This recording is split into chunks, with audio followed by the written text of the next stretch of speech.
Hello students, हम लोग जो बात कर रहे थे वो ऑस्मोसिस और ऑस्मोटिक प्रेशर का न्यूमेरिकल देख रहे थे। कुछ न्यूमेरिकल्स बनाए थे हम लोग और आज हम उसी का एक और न्यूमेरिकल लोग लेके आए हुए हैं जो आपका जो NCERT में आप 21 नंबर हिंदी मीडियम वाला देख लीजिएगा। 21 नंबर इसको उसको आप लोग हिंदी मीडियम से क्वेश्चन उतार लीजिएगा इसको, और हम इसको बनाते हैं इसको, है ना, ऑस्मोसिस एंड ऑस्मोटिक प्रेशर से ही। ठीक है, तो हम लोग बहुत सारी चीज़ हम लोग पढ़े थे ऑस्मोसिस और ऑस्मोटिक प्रेशर में। हम लोग एक रिलेशन निकाले थे, पाई इक्वल टू CRT था, है ना, पाई इक्वल टू CRT था। तो देखिए सबसे पहले ये क्या कहता है, जरा हम लोग पहले इसको हम लोग समझ लेते हैं ये क्या कहता है, इसको समझते हैं। देखिए ये क्या बोलता है क्या कि एट 300 केल्विन टेम्परेचर। देखिए क्या इसमें पहले समझिए इस न्यूमेरिकल को, क्या इसमें बोलना चाह रहा है। At 300 kelvin temperature 36 gram glucose present per litre in its solution has osmotic pressure of 4.98 bar. देखिए पता है क्या है कि कोई भी एक कंटेनर है, उसमें मान लेते हैं क्या 1 लीटर सॉल्यूशन है। कितना लीटर सॉल्यूशन है? 1 लीटर सॉल्यूशन है। ठीक है, अब कहता है कि मान लेते हैं 1 लीटर, कोई जरूरी नहीं कि यहाँ पे 1 ही लीटर है, लेकिन हम लोग मानते हैं 1 लीटर। अब इसमें कहता है कि क्या कहता है कि इसमें जो ग्लूकोज जो डाला हुआ है, कितना डाला हुआ है? 36 ग्राम ग्लूकोज कितना डाला हुआ है? 36 ग्राम इसमें ग्लूकोज डाला हुआ है। तो कहता है कि इसका जो ऑस्मोटिक प्रेशर है, मतलब पाई, मतलब 4.98 बार। ठीक है, कोई भी सॉल्यूशन है, हम लोग यहाँ पे माने हुए 1 लीटर, आप लोग कितनों इसको कितना लीटर में मान सकते हैं, लेकिन इसका जो ऑस्मोटिक प्रेशर है कितना है? 4.98 बार है। कितना है? 4.98 बार।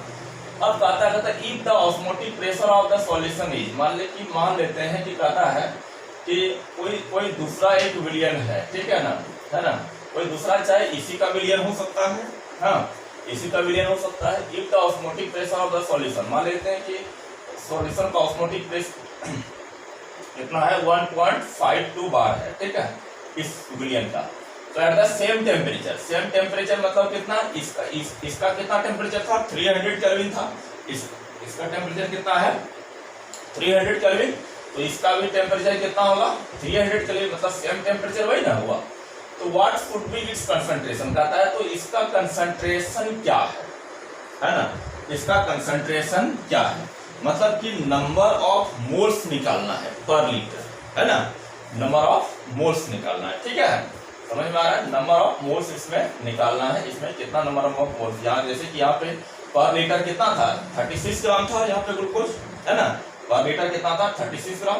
तो इसको हम लोग 36 ग्राम को भी हम लोग नंबर ऑफ मोल्स हम लोग लिख सकते हैं, आप लोग इसको लिख भी सकते हैं। तो 36 ग्राम का 36 ग्राम इसको देना है, और यहाँ पे क्या करना है? नंबर ऑफ मोल्स मतलब यहाँ निकाला, मतलब कंसंट्रेशन, मतलब आप लोगों को समझ में आ रहा ही होगा क्योंकि पूरा सॉल्यूशन यहाँ पे कंप्लीट होने वाला ही है। तो कंसंट्रेशन आप लोग जान ही रहे हैं क्या होता है कि number of moles of solute पर लीटर इन द सॉल्यूशन। नहीं, चलिए हम लोग इसको मिटाते हैं और हम लोग इसको बनाने का प्रयास करते हैं, देखते हैं ये कैसे बनता है। यहाँ तक समझ में आ गया? क्या निकालना है क्या है कि इसमें कितना पर लीटर सॉल्यूशन है ना, पर लीटर कितना सॉल्यूट डिजॉल्व है, इसका मतलब यही है। ठीक है, जब उसका ऑस्मोटिक प्रेशर कितना आता है? 1.5। ठीक है, मतलब ऑस्मोटिक प्रेशर घट गया, है ना, ऑस्मोटिक प्रेशर क्या हुआ? घटने से कितना बना। अब देखिए इसका फॉर्मूला हम लोग सबसे पहले लिखते हैं कि फॉर्मूला पाई इक्वल टू, हम लोग क्या जानते हैं? पाई इक्वल टू जानते हैं WB into R into T जानते हैं। ठीक है, बाय क्या जानते हैं? MB इंटू क्या जानते हैं? V। ठीक है, तो देखिए अब हम लोग फर्स्ट सॉल्यूशन के लिए, फॉर फर्स्ट सॉल्यूशन, ठीक है, फर्स्ट सॉल्यूशन के लिए कहता है कि पाई, देखिए फर्स्ट सॉल्यूशन के लिए पाई का वैल्यू दिया हुआ है कितना? पाई क्या है? ऑस्मोटिक प्रेशर है। तो ऑस्मोटिक प्रेशर फर्स्ट सॉल्यूशन के लिए कितना दिया? 4.98 बार दिया हुआ है। तो डायरेक्ट हम यहाँ पे लिखते हैं 4.98 बार। ठीक है, इतना बार हम लोग इसको लिख देते हैं। ठीक है, इसको बार भी लिख देते हैं, इतना बार। ठीक है, अब देखिए फर्स्ट सॉल्यूशन के लिए WB क्या है? वेट ऑफ सॉल्यूट है। नहीं, WB क्या है? Weight of solute. तो सॉल्यूट यहाँ पे कौन है? ग्लूकोज है। इसका फॉर्मूला क्या होता है? C6H12O6 इसका फॉर्मूला होता है, ठीक है। तो WB कितना ग्राम है, 36 ग्राम है ना। इनटू देखिए R हम लोग दो सॉल्यूशन के लिए हम लोग निकाल रहे हैं, है ना। एक तो पहले ये फर्स्ट सॉल्यूशन है, सेकंड सॉल्यूशन के लिए सब निकालेंगे तो R को हम लोग, R का वैल्यू क्या रहता है, कांस्टेंट है, तो R के बदले हम लोग R का वैल्यू नहीं लिखते हैं क्योंकि ये बाद में कट जाएगा, इसलिए दोनों क्या होते हैं, हम लोग R को R ही लिखते हैं। T को भी हम लोग लिख सकते हैं या नहीं लिख सकते हैं, जैसा भी आप लोग करना, चलो हम लोग नहीं लिखते हैं क्योंकि T कांस्टेंट है, सब कट जाएगा ये सब, है ना। क्योंकि पहला सॉल्यूशन 300 डिग्री या 300 केल्विन में हो रहा है, तो दूसरा सॉल्यूशन भी 300 केल्विन, मतलब T बराबर है तो T हम लोग यहाँ पर लिख देते हैं, ठीक है, कोई दिक्कत नहीं होनी चाहिए। अच्छा, Mb ग्लूकोज का मोल, Mb क्या है, molar mass of the solute, तो ग्लूकोज का मोलर मास कितना होता है, C6H12O6, इसका कितना निकल जाएगा, 180 ग्राम पर मोल निकल जाएगा, ठीक है।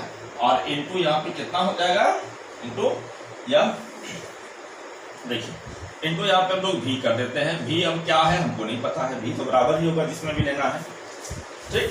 अब देखिए फॉर सेकंड सॉल्यूशन के लिए हम लोग लिख देते हैं, फॉर सेकंड सॉल्यूशन हम गौर से देखिए, सेकंड सॉल्यूशन क्या है, if the osmotic pressure of the solution कितना है, उसका पाई का वैल्यू कितना है ना, 1.52 बार, है ना। तो पाई इसमें हम लोग बैठा देते हैं 1.52 बार, ठीक है ना।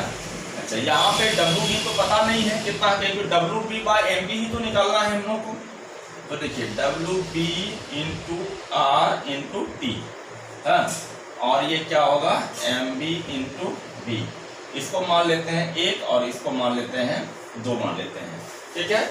यहाँ तक समझ में आया आप लोगों को। अब देखिए इसको हम लोग क्या करते हैं, 1 डिवाइडेड बाय, तो हमको इधर थोड़ा लिखते हैं, ठीक है, इक्वेशन 2 डिवाइड करेंगे 1, ठीक है। तो इक्वेशन 2 कितना है, 1.52 बार नहीं लिखते हैं, बार बार कट जाएगा, और बाय 4.98, ठीक है। अच्छा, तो इसको हम लोग लिख लेते हैं WB into R into T by देखिए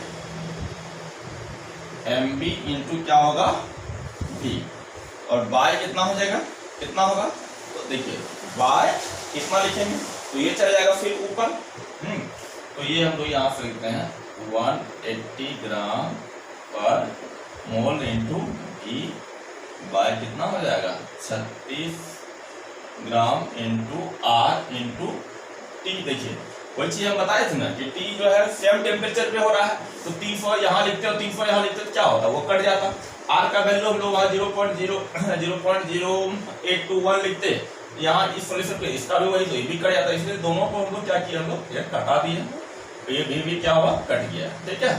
अब देखिए ये ग्राम ग्राम कट गया, पर मोल बचा 36 पंचे कितना हो जाएगा, 180 हो जाएगा, हाँ, ठीक है।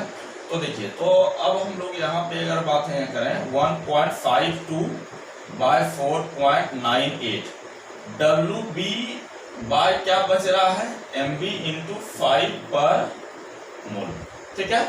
अच्छा, पर मोल ऊपर जाएगा तो ये मोल हो जाएगा ना, पर मोल ऊपर जाएगा तो क्या होगा, ये मोल हो जाएगा, तो इसलिए देखिए WB by MB, WB by MB ये कितना हो गया, WB by MB equal to हो जाएगा 1.52 बाय 4.98 और इनटू गुना है, तो यहाँ पे हो जाएगा ये भाग, कितना हो जाएगा 5 बाय इधर हो जाएगा 1 बटे इतना मोल। इसको अगर सॉल्व कीजिएगा तो 0.06 हाँ 2 ये जाएगा ऊपर, तो ये हो जाएगा पर मोल, इतना आएगा। अब देखिए ये जो वैल्यू आया ये क्या आया, WB बाय क्या हुआ, MB हुआ, तो WB बाय MB क्या हुआ, इसका मतलब क्या हुआ, WB वेट ऑफ सॉल्यूट बटे मोलर मास, तो वेट ऑफ सॉल्यूट बटे मोलर मास, तो मास ही तो कंसंट्रेशन हुआ नहीं, नंबर ऑफ मोल्स से ही नहीं हुआ। अगर मोल्स निकालते हम लोग क्या करते हैं, गिवन मास बटे मोलर मास, क्लियर है ना। तो ये यही चीज हो गया कंसंट्रेशन। है ना, WB/N, मतलब WB/MB बराबर क्या हो, ये कंसंट्रेशन हुआ तो 0.062 पर मोल वाट। समझ में आया? तो ये जो सेकंड वाला जो सॉल्यूशन जो हुआ, जो सेकंड का जो सॉल्यूशन होगा जिसका 1.52 बार प्रेशर है, उसका कंसंट्रेशन कितना है, 0, सॉल्यूट का कितना कंसंट्रेशन है, 0.062 पर मोल है। ठीक है, क्लियर है? यहां तक इसको आप लोग उतारिए।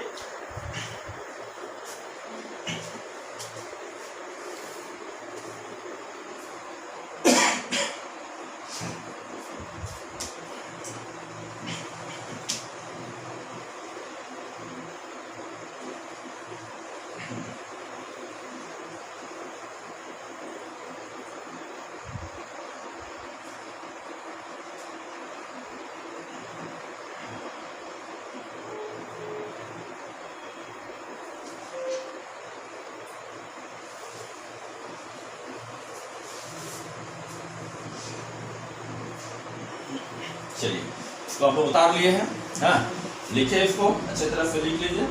अब इसको मिटाते हैं और हम अगला टॉपिक का हम लोग डिस्कस करेंगे जो काफी इंपॉर्टेंट है। इसका नाम है एबनॉर्मल मॉलिक्यूलर मास। देखिए क्या है, सबसे पहले इसको हम लोग जानेंगे, बहुत ही इंपॉर्टेंट चीज है।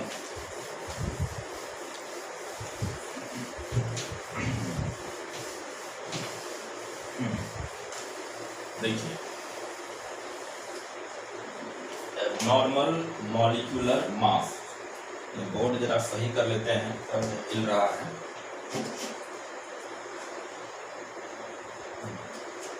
ठीक, देखिए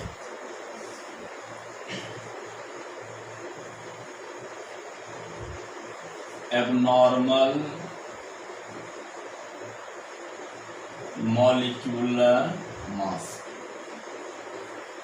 हाँ, इसको कहते हैं असामान्य आणविक द्रव्यमान। देखिए ये क्या है, हाँ, इस चीज को पढ़ने में बहुत मजा भी अभी आने वाला है आप लोगों को। सबसे पहले हम लोग इसको जो देखेंगे कि एबनॉर्मल मॉलिक्यूलर मास को समझने से पहले आप लोगों को कॉलिगेटिव प्रॉपर्टीज का एक्चुअल मीनिंग समझना होगा। वो कॉलिगेटिव प्रॉपर्टीज क्या था, तो सबसे पहले हम एक बार पुनः हम उसको कॉलिगेटिव प्रॉपर्टीज को हम लोग इसको थोड़ा सा याद आप लोगों को दिलाते हैं, क्योंकि बहुत सारा बात आप लोग भूल गए होंगे। हम यहाँ पे थोड़ा कॉलिगेटिव प्रॉपर्टीज के विषय में ये एक्चुअल मीनिंग क्या बताता है ये भी हम लोग जरा यहाँ पे देखेंगे, है ना। और देखिएगा यहाँ पे, देखिए कि लगेगा कि कॉलिगेटिव प्रॉपर्टी जितना भी हम लोग पढ़े सब गलत हो गया, लेकिन एक्चुअल में वही सही भी हम लोग करेंगे। आज हम इसको देखेंगे। देखिए कॉलिगेटिव प्रॉपर्टी या हम लोग कहते हैं अनुसंख्यिक गुणधर्म। सबसे पहले इस बात को हम लोग यहाँ पे फर्स्ट जब हम कॉलिगेटिव प्रॉपर्टीज स्टार्ट किए थे तो उसी समय हम बोले थे कि कॉलिगेटिव प्रॉपर्टीज हम उसको हम लोग कहेंगे उस प्रॉपर्टीज सॉल्यूशन का उस प्रॉपर्टीज को हम लोग कहते हैं जो कि सॉल्यूट का नंबर ऑफ पार्टिकल्स पे डिपेंड्स करता है, not nature of the particles पे डिपेंड करेगा। कितना नंबर ऑफ पार्टिकल्स है उस पे वो डिपेंड्स करता है। अब इसका एक्चुअल मीनिंग हम लोग यहाँ पे जानेंगे। देखिए सबसे पहले हम लोग यहाँ पे क्या लिख देते हैं कि दे डिपेंड्स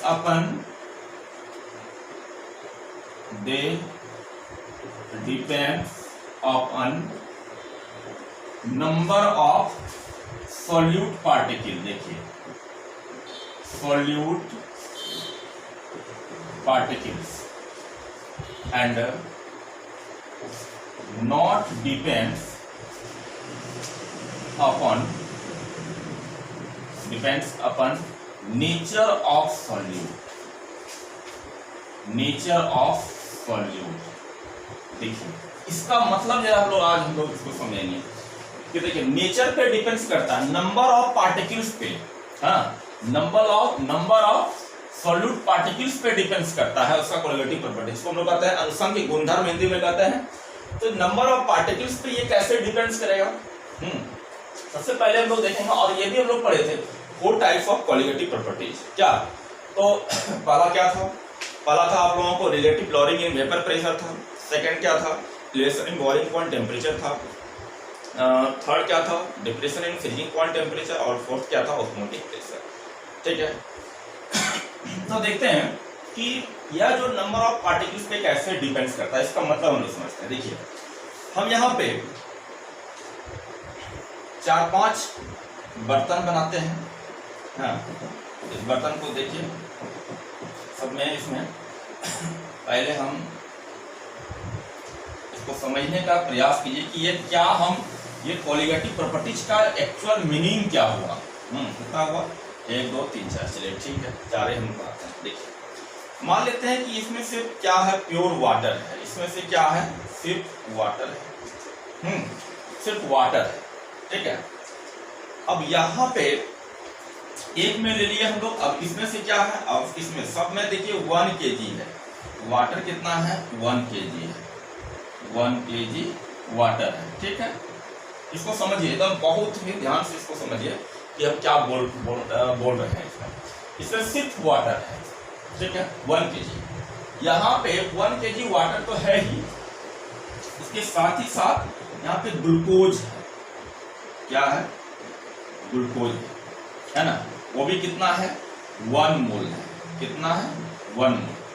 1 मोल मतलब समझ में आ रहा है, मतलब 6.022 इंटू 10⁻23 क्या मॉलिक्यूल, क्या है वह मॉलिक्यूल है। यहाँ पे क्या है, यहाँ में वही चीज, यहाँ पे ग्लूकोज नहीं, यहाँ पे हम यूरिया ले लिए, क्या लिए, यूरिया ले लिए, ठीक है। यहाँ पे क्या ले लें, ग्लूकोज ले लिए, यूरिया, चलिए यहाँ पे शुगर ले लेते हैं, 1 मोल चीनी, सुक्रोज जिसको हम लोग कहते हैं, ठीक है, शुगर या सुक्रोज। सब में क्या कितना लिए हम लोग 1 मोल लिए, यहाँ भी 1 मोल, यहाँ भी 1 मोल, यहाँ भी 1 मोल, देखिए। और ये सिर्फ वाटर। अब देखिए कोलिगेटिव प्रॉपर्टीज का एक्चुअल मीनिंग यहाँ पे क्या दर्शाता है ना, ये कहता है कि they depends only upon number of solid particles, है ना, not depends nature of the particles, क्या डाले हैं। हाँ, ये तो हो गया प्योर सॉल्वेंट, और बाकी बात ये सब क्या हो गया, ये सब क्या हो गया, ये सब तो सॉल्यूशन हो गया, विलियन हो गया, नहीं ये विलियन हो गया। तो वही कहता है that depends only upon the number of solid particles, not depends upon nature of the solid particles।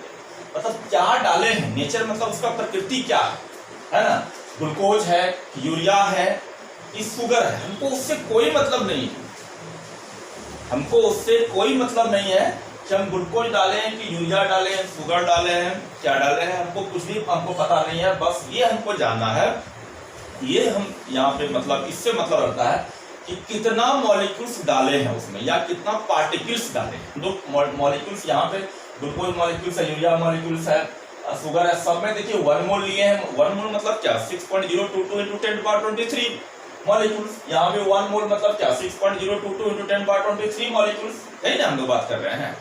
तो यहाँ पे सब में नंबर ऑफ मोल्स क्या लिए हैं, बराबर लिए हैं, ठीक है। और इसी पे वो डिपेंड्स करेगा, नंबर ऑफ मोल्स पे या नंबर ऑफ मॉलिक्यूल्स पे डिपेंड करेगा, ठीक है। मतलब मोल्स बढ़ेगा तो मॉलिक्यूल्स बढ़ जाएगा, सिंपल बात है ना।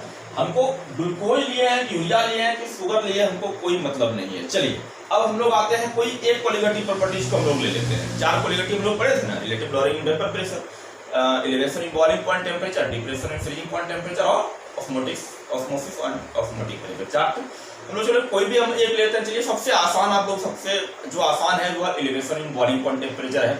सबको आपको पता है कि बॉइलिंग पॉइंट क्या होता है, जिस टेम्परेचर पे कोई सब्सटेंस बॉयल करना स्टार्ट करता है उसको हम लोग क्या करते हैं, बॉइलिंग पॉइंट करते हैं। और हम इसमें कुछ अलग टाइप से बताए थे, उस वीडियो को आप देख के समझ ही गए होंगे। तो देखिए यहाँ पे क्या बोल रहे हैं कि ये जो वाटर है, सपोज करते हैं हम बॉइलिंग पॉइंट को ले रहे हैं, तो आपको पहले से पता है, क्या पता है कि elevation in boiling point temperature मतलब कि कोई भी नॉन वोलेटाइल सॉल्यूट वाले सॉल्यूशन का बॉइलिंग पॉइंट हमेशा एक प्योर सॉल्वेंट से अधिक होता है, सिंपल बात है। तो देखिए हम मान लेते हैं, चलिए ये तो प्योर वाटर है, तो इसका जो बॉइलिंग पॉइंट कितना होगा जी, इसका बॉइलिंग पॉइंट तो आपको पता है कि 1 एटमॉस्फेयर पे 100 डिग्री सी होता है, यही ना आप लोग जान रहे हैं कि वाटर का बॉइलिंग पॉइंट 100 डिग्री होता है। अब हम बात करेंगे इसका बॉइलिंग पॉइंट कितना होगा, ये जो ग्लूकोज सॉल्यूशन है वो सब में, तो सब में वाटर क्या है, बराबर है। तो कहेंगे कि इसका बॉइलिंग पॉइंट कितना होगा, क्या तो हमको तो एग्जैक्ट पता नहीं है। एग्जैक्ट पता करने के लिए हमको क्या करना पड़ेगा, बॉयल करना पड़ेगा, देखना पड़ेगा थर्मामीटर से। तो हम मान ले, लेकिन हम ये जानते हैं कि ग्लूकोज एक नॉन वोलाटाइल है, अस्थायी मॉलिक्यूल्स है ना। तो जब भी इसका बॉइलिंग पॉइंट होगा ये ग्लूकोज सॉल्यूशन का, वाटर से अधिक होगा। क्लियर है, वाटर से अधिक होगा। हम मान लेते हैं कि इसका जो बॉइलिंग पॉइंट है, देखिए इसका जो बॉइलिंग पॉइंट है, इसको बॉइलिंग पॉइंट 101 मान लेते हैं। 101 डिग्री, चलिए वाटर से अधिक कर दिए हम, क्या वाटर से अधिक कर दिए।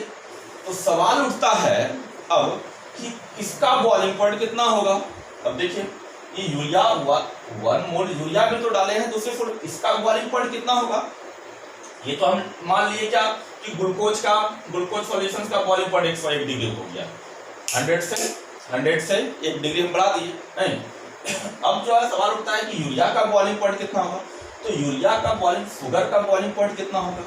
तो ये तो अलग अलग सब्सटेंस है ना, ये ग्लूकोज तो अलग है, यूरिया अलग है, शुगर अलग है, तो सब अलग अलग सब्सटेंस, तो क्या बॉइलिंग पॉइंट अलग अलग होगा। नहीं, यहाँ पे लिखा हुआ है not depends on nature of the solute. क्या है, हमको कोई मतलब नहीं है उससे, only depends number of solute particles. अब देखिए हम क्या है उससे नहीं, हमको ये डिपेंड्स करता है कितना पार्टिकल्स है सॉल्यूट का, है ना। तो यहाँ पे तो मॉलिक्यूल है, पार्टिकल मॉलिक्यूल वही चीज आ गया। तो देखिए, तो जब हम यहाँ पे 1 मोल ग्लूकोज डाले तो 6.022 × 10⁻23 मॉलिक्यूल्स है यहाँ पे, तो उसका बॉइलिंग पॉइंट 1 डिग्री बढ़ गया, मतलब 100 से 101 डिग्री हो गया। तो यहाँ भी तो 1 मोल है, यहाँ यूरिया का भी तो 1 मोल है, यहाँ भी तो 6.022 × 10⁻23 मॉलिक्यूल्स है। तो इसका भी बॉइलिंग पॉइंट कितना होगा, 101 डिग्री ही होगा। यहाँ भी तो 1 मोल है शुगर, यहाँ भी तो 6.022 × 10⁻23 मॉलिक्यूल्स है, इसका भी बॉइलिंग पॉइंट 101 डिग्री ही होगा। क्योंकि जब एक का हम मान लिए हैं 1 डिग्री बढ़ोतरी है तो नंबर ऑफ मॉलिक्यूल्स तो बराबर है, तो बॉइलिंग पॉइंट क्या होगा, वो बराबर हो जाएगा। क्लियर है, यहाँ पे कोलिगेटिव प्रॉपर्टीज का एक्चुअल मीनिंग हम लोग बता रहे हैं, क्योंकि अभी तक हम लोग जो 15-20 क्लास में हम लोग जो देखे थे सिर्फ पढ़े थे। अब ये पता चल रहा है कि मतलब क्या हो रहा है इसका, नंबर ऑफ सॉलिड पार्टिकल्स का समझ में आ गया। मान लेते हैं, अब देखिए और भी देखिए, मान लेते हैं कि हम यूरिया 2 मोल कर दिए, तो देखिए 2 मोल 1 मोल में 1 डिग्री बढ़ गया, तो हमको तो नंबर ऑफ पार्टिकल्स दुगुना हो गया। नहीं, पहले 1 मोल था 6.022 × 10⁻23 था, अब तो 2 मोल हो गया, मतलब कि 2 × 6.022 × 10⁻23 मॉलिक्यूल्स हो गया, मतलब नंबर ऑफ पार्टिकल्स बढ़ गया तो बॉइलिंग पॉइंट बढ़ेगा।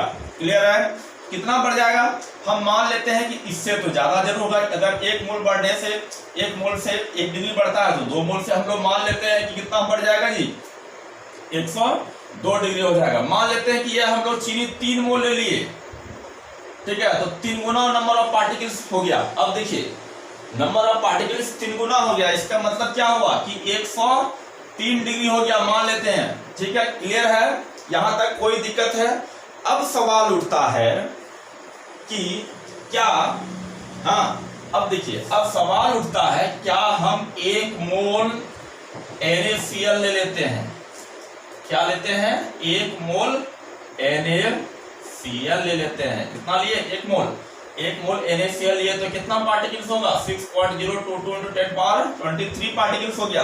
तो इसका मतलब क्या हुआ कि बॉइलिंग पॉइंट कितना होगा, क्या 1 डिग्री बढ़ जाएगा। सुनिए इसको, समझिए, 1 मोल हम NaCl लिए, यहाँ तो ग्लूकोज था 1 मोल लिए तो 1 डिग्री बढ़ा, तो यूरिया में भी 1 डिग्री बढ़ गया, शुगर में भी 1 डिग्री बढ़ गया था, 1 मोल लिए थे। क्या हम NaCl को लेंगे तो क्या वो 1 मोल, क्या कहते हैं, 1 मोल लिए 6.022 × 10⁻23 पार्टिकल्स ले लिए हम लोग, मॉलिक्यूल्स लिए, तो क्या इसका भी बॉइलिंग पॉइंट 101 डिग्री होगा। तो हम कहेंगे यहाँ पे नहीं, यहीं पे कोलिगेटिव प्रॉपर्टीज जो है वो थोड़ा सा डिफर होता है ना। और हम इसी समय हम बात करते हैं एबनॉर्मल मॉलिक्यूलर मास, इसी समय हम बात करेंगे एबनॉर्मल मॉलिक्यूलर मास। अब देखिए ये चीज क्या होता है, तो 101 डिग्री नहीं होगा तो इसका कितना होगा, सवाल होता है कि 101 डिग्री नहीं होगा तो इसका कितना इसका बॉइलिंग पॉइंट होगा। तो देखिए हम तो बात कर रहे हैं, हम क्या बात कर रहे हैं, हम तो बात कर रहे हैं नंबर ऑफ पार्टिकल्स के विषय में बात कर रहे हैं।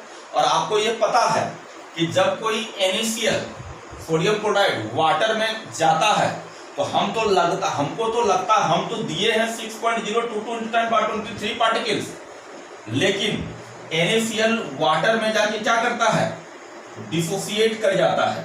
ठीक है, ये डिसोसिएट किया तो कितना हुआ हो गया Na+ और Cl- में। देखिए हम तो एक मॉलिक्यूल दिए हैं, तो मॉलिक्यूल हम लोग तो यहाँ पार्टिकल्स के विषय में बार बार बोल रहे हैं। पार्टिकल्स तो आयंस भी कहते हैं, इलेक्ट्रॉन्स भी कहते हैं, प्रोटॉन्स भी कहते हैं, सबको हम लोग पार्टिकल्स ही कहेंगे। क्लियर है ना, मॉलिक्यूल्स को भी पार्टिकल्स कहेंगे। लेकिन ये सब ऑर्गेनिक मॉलिक्यूल था, ये सब कोई डिसोसिएट नहीं किया, कोई ये टूटा नहीं। लेकिन जब हम उसको वाटर में NaCl को घोलते हैं तो आपको पहले से पता है कि जब भी हम लोग सोडियम क्लोराइड को वाटर में घोलेंगे तो Na+ और Cl- होगा। देखिए हम दे रहे थे, हम क्या सोच के दे रहे थे, 6.022 × 10⁻23 मॉलिक्यूल्स दे रहे थे, लेकिन मेरे हिसाब से यहाँ पे ग्लूकोज का जितना होना चाहिए था बॉइलिंग पॉइंट उतना ही NaCl का होना चाहिए था। लेकिन अब ये अंदर में जाके कुछ खेल लिया और ये टूट गया। यहाँ पे हम दिए थे 6.022 × 10⁻23 मॉलिक्यूल्स, लेकिन यह टूट करके क्या बनाया, इतना ही, यह जो है 6.022 × 10⁻23 ये बना लिया सोडियम, और ये Cl- भी कितना बना लिया, इतना। मतलब कि पार्टिकल्स की संख्या क्या हो गया, दुगुना हो गया। नहीं, Na+ 6.022 × 10⁻23 और Cl- भी 6.022 × 10⁻23 पार्टिकल्स यहाँ पे दुगुना हो गया। पहले दिए थे 1 मोल सोच के, यही है ना, तो हम लोग सोचते थे कि 1 डिग्री बढ़ेगा, लेकिन अंदर जाके वहां पे खेला और वह डिसोसिएट किया Na+ Cl- में, और वो पार्टिकल्स दुगना हो गया। मतलब कि इसका जो बॉइलिंग पॉइंट होगा, अब ये 2 मोल्स पार्टिकल्स हो गया, 1 मोल ये Na+ हो गया और 1 मोल क्या हो गया, Cl-। मतलब कि इसका जो बॉइलिंग पॉइंट होगा वह 102 डिग्री C हो गया, इसके अनुसार, यूरिया के अनुसार। समझ में आ रहा मेरे बात को, मतलब कि जब, अब यहाँ पे सोचिए कि जब कोई मॉलिक्यूल्स डिसोसिएट या एसोसिएट नहीं करता है तो जो जैसा हम लोग दिए वैसा उसको हम लोग जो सोच के देते हैं वही उसका बॉइलिंग पॉइंट हो जाता है। लेकिन जब हम लोग NaCl जब कोई इलेक्ट्रोलाइट को देते हैं, इलेक्ट्रोलाइट समझ में आ रहा है, जो कि वाटर में जाने के बाद वो टूट जाता है, डिसोसिएट करता है, उसको कहते हैं इलेक्ट्रोलाइट, विद्युत अपघटन जिसको कहते हैं। वो क्या करता है, टूटता है और नंबर ऑफ पार्टिकल्स क्या होता है, बढ़ जाता है, तो उसका क्या होगा, बॉइलिंग पॉइंट भी बढ़ जाएगा। क्लियर है, समझ में आ रहा है। मान लेते हैं कि अब देखिए थोड़ा सा और भी हम लोग, अब इसको हम लोग मिटा देते हैं, इसको मिटाते हैं तो और हम लोग कुछ समझने का प्रयास करेंगे हम लोग। देखिए मान लेते हैं क्या कि यहाँ पे K2SO4 दे दिए, क्या दिए, K2SO4 कितना दिए, 1 मोल। तो क्या इसका जो 1 मोल दिए इसका मतलब 1 मोल ही रहा क्या, नहीं, ये टूट गया 2K+ और SO4 2- में दिए थे 1 मोल। देखिए दिए थे हम लोग 6.022 × 10⁻23 मॉलिक्यूल्स दिए थे, है ना, पार्टिकल्स जिसको कहते हैं। लेकिन जैसे वो सॉल्यूशन में गया और अपना ये खेला, ये टूटा, और टूटने के बाद 2 मोल्स K+ और SO4 1 मोल्स बना लिया, मतलब 3 मोल्स। मतलब कि अब जो हो गया इसके पास अंदर में जाके 3 × 6.022 × 10⁻23 पार्टिकल्स हो गया। तो देखिए हम लोग सोच के दिए थे कि नहीं 1 ही डिग्री बढ़ेगा बॉइलिंग पॉइंट, लेकिन यहाँ पे 3 डिग्री बढ़ रहा है। देखिए है ना, यहाँ पे क्या बढ़ रहा है, 3 डिग्री बढ़ रहा है। अब देखिए एक और यहाँ हो जाएगा 103 डिग्री।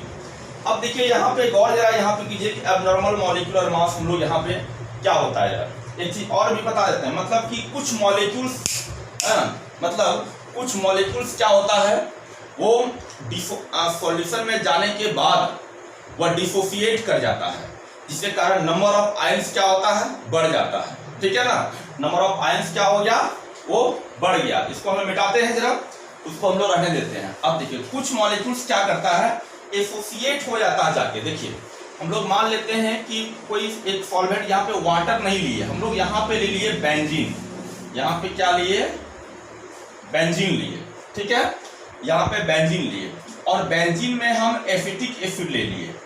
क्या लिए हम लोग, एसिटिक एसिड, ये भी कितना लिए हम लोग, 1 मोल लिए। क्लियर है, 1 मोल। देखिए अब ये 1 मोल मतलब कितना हो गया, 6.022 × 10⁻23 है ना। तो ये तो लगता है कि 1 मोल ग्लूकोज के बराबर इसका बॉइलिंग पॉइंट हो जाएगा, हाँ, लेकिन ऐसा नहीं, हाँ। यहाँ पे क्या होता है, कुछ ये तो NaCl जाके टूट गया, दुगुना बना लिया, लेकिन ये जो बेंजीन सॉल्वेंट है, अगर हम लोग CH3COOH को हम लोग घोलेंगे तो इसका ये क्या होगा, ये एसोसिएट कर जाएगा, मतलब संगुणन हो जाएगा, मतलब दो एसिटिक एसिड मॉलिक्यूल्स मिल करके वह एक एसिटिक एसिड बना लेगा। जैसे कि हम लोग यहाँ पे इसको बना लेते हैं फिगर, ये हो गया, ऐसे करके वह क्या करता है, देखिए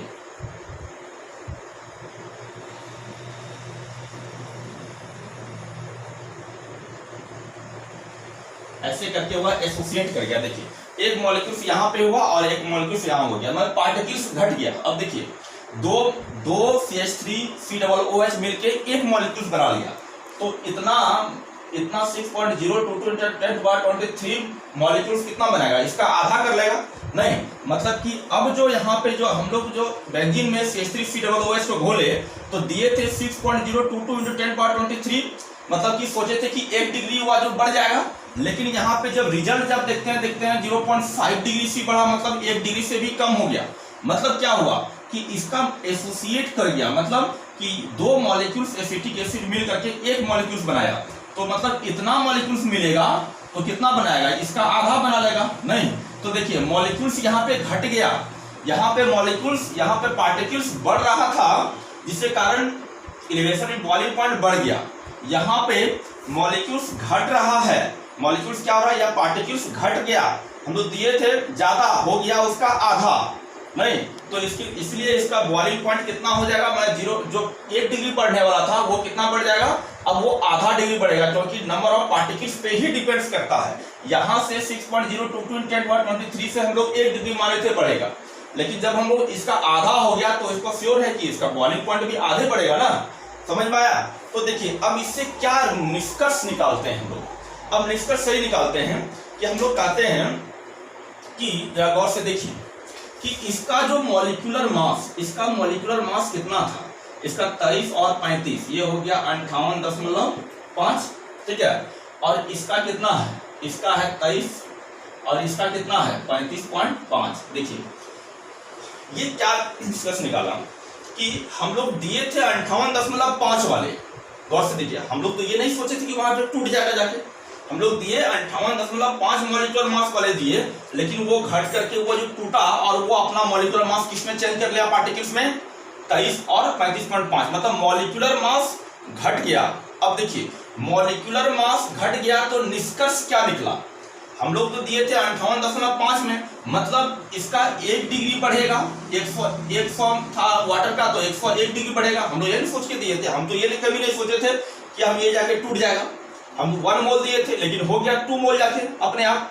तो हम जो सोचे थे कि 58.5 मॉलिक्यूलर मास दिए थे, सोचे थे कि 101 डिग्री बढ़ेगा, लेकिन ये मॉलिक्यूलर मास, यह जो NaCl टूटा और अपना मॉलिक्यूलर मास कम कर लिया 58.5 से। दोनों देखिए पार्टिकल्स का कम हो रहा है, 23 और 35.5 हो रहा है, मतलब कि मॉलिक्यूलर मास कम होता है तो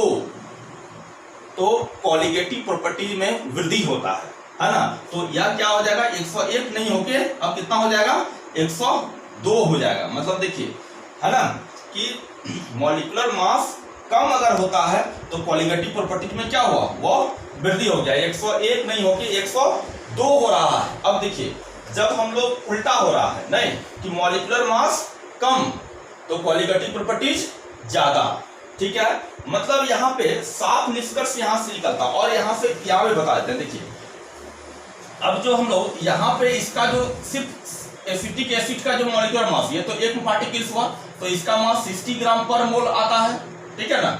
लेकिन जब ये दो मॉलिक्यूल्स मिल करके एक पार्टिकल्स बना लिया तो इसका मास क्या कितना हो जाएगा 120 ग्राम पर मोल हो जाएगा ना। तो देखिए मॉलिक्यूलर मास बढ़ गया, मॉलिक्यूलर मास बढ़ गया तो कॉलीगेटिव प्रॉपर्टी देखिए यहाँ पे घट गया। क्लियर है, मतलब डायरेक्ट इंडिकेट होता है कि नंबर ऑफ पार्टिकल्स पे ही डिपेंड्स करता है, जितना ज्यादा पार्टिकल्स उसका कॉलीगेटिव प्रॉपर्टी उतना, ठीक है ना। तो देखिए मॉलिक्यूलर मास बढ़ा तो कॉलीगेटिव प्रॉपर्टीज घटा, मॉलिक्यूलर मास घटा तो कॉलीगेटिव प्रॉपर्टीज बढ़ गया। मतलब कि हम लोग डायरेक्ट यहाँ पे इंडिकेट होने लगा यहाँ पे कि कॉलीगेटिव प्रॉपर्टीज। अब देखो यहाँ पे क्या हो जाएगा, कॉलीगेटिव प्रॉपर्टीज, कॉलीगेटिव प्रॉपर्टीज वह इनवर्सली प्रोपोर्शनल होता है molecular mass, molecular mass of solute, ठीक है। मतलब मॉलिक्यूलर मास सॉल्यूट जितना कम होगा वह उसका कॉलीगेटिव प्रॉपर्टीज उतना ही बढ़ेगा। इसलिए हम लोग कहते हैं एब नॉर्मल, ठीक है। जब हम कोई भी वर्ड में एब लगा देते हैं इसका मतलब होता है बैड। एब मतलब क्या होता है जी, एब मतलब बैड होता है। हाँ, मतलब कि जो नॉर्मल नहीं रहा मतलब बैड नॉर्मल हो गया। क्लियर है ना, मतलब कि हम जो सोचे थे कि 58.5 देंगे वही उसका पार्टिकल्स होगा, उतना ही सॉल्यूशन बनने के बाद रहेगा, वो नहीं हुआ। वो देखिए बैड हो गया, मतलब खराब हो गया, वो टूट गया। हम जो सोचे थे कि 60 ग्राम पर मोल जो दिए है ना एसिटिक एसिड 60 का दिए, तो वो खराब होके वो 120 बना लिया, अपने आप बना लिया, है ना। तो ये जो टर्म जो कहलाता है इसी को हम लोग कहते हैं एबनॉर्मल मॉलिक्यूलर मास। और यहीं पे हम चारों कॉलीगेटिव प्रॉपर्टीज को सही करेंगे, क्योंकि सब अभी तक गलत हो गया था, कोई इलेक्ट्रोलाइट के विषय में बात नहीं किया था और इसी से जनरेट होता है। हम लोग बात करेंगे अगले वीडियो में जिसका नाम होता है वॉल्ट हॉफ फैक्टर, आई के द्वारा इंडिकेट करेंगे। और चारों कॉलीगेटिव प्रॉपर्टीज को उनका जितना फॉर्मूला है हम उसको करेक्ट करेंगे और हम आगे हम लोग देखेंगे। चलिए इस वीडियो में इतना ही, आप लोग इस वीडियो को देखिए और समझिए, बार बार देखिए और इसको समझने का प्रयास कीजिए। Thank you.